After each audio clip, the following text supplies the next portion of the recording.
Magandang umaga, Pilipinas! Live mula sa Pag-asa Weather and Flood Forecasting Center. Nato na po ang latest sa lagay ng ating panahon.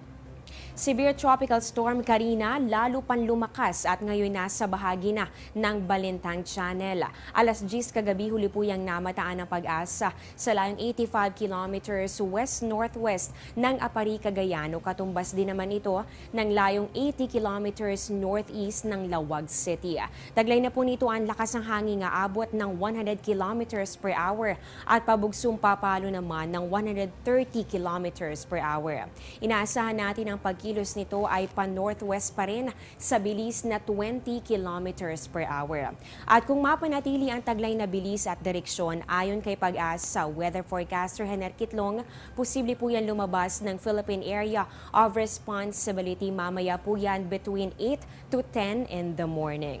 Sa ngayon naman, nakataas pa rin ang Tropical Cyclone Warning Signal number 2. Dito yan sa Ilocos Norte, Ilocos Sur, Cagayan at ganun din sa Babuyan Group of Islands. Nasa ilalim rin ng signal number 2 ang Kalinga, Apayao at maging ang Abra.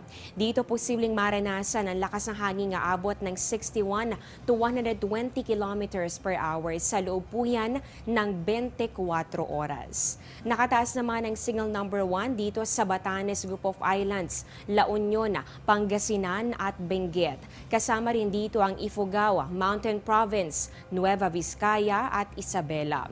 Dito naman maaaring maranasan ang lakas ng hangin nga abot ng 30 to 60 kilometers per hour sa loob po yan ng hindi bababa sa 36 hours. Paglilinaw lamang po kahit hindi kabilang ang inyong lugar sa mga nasa ilalim ng Tropical Cyclone Warning Signals, maaaring makaranas pa rin ng maulang panahon ang malaking bahagi ng Luzon at ganun din dito sa Western Visayas dahil patuloy na pinalalakas ng bagyo ang hanging habagat o yung southwest monsoon.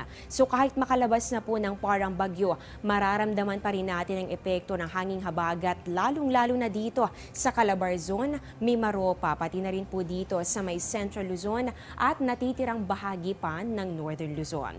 Maaaring sa Miyerkules o Huwebes pagumanda ang panahon sa buong bansa, kaya doble ingat pa rin dahil ang ilang araw ng mga pag-ulan, kaakibat ang posibilidad ng pagbaha o pagguho ng lupa. At kaugnay po niyan, naglabas ng abiso ang Provincial Climate Change and Disaster Risk Reduction Management Office ng Cagayan.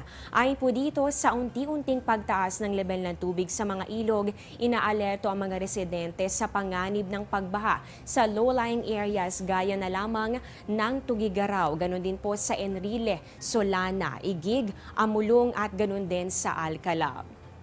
Maaaring makaranas din ng pagbaha dito sa Gatarana, Lalo, Lasam, Bagawa, Kamalanigan at pati na rin sa Apari. Kaya maging alerto at lumikas na po kung kinakailangan. Samantala, ngayon nga ang unang araw na ng Agosto at unang araw na rin ng pagbabalik eskwela for another week.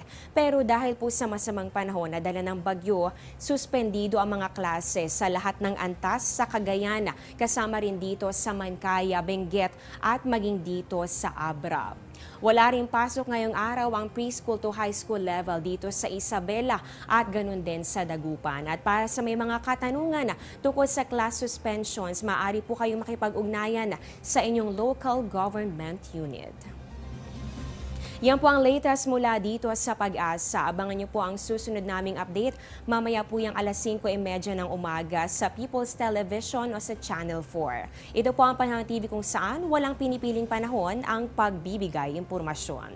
Nakasama niyo po ang inyong weather lover Amor La Rosa na nagsasabing ang taong handa at may nahon kayang lagpasan ang hamon ng panahon. Magandang umaga po sa inyong lahat at mag-ingat po kayo.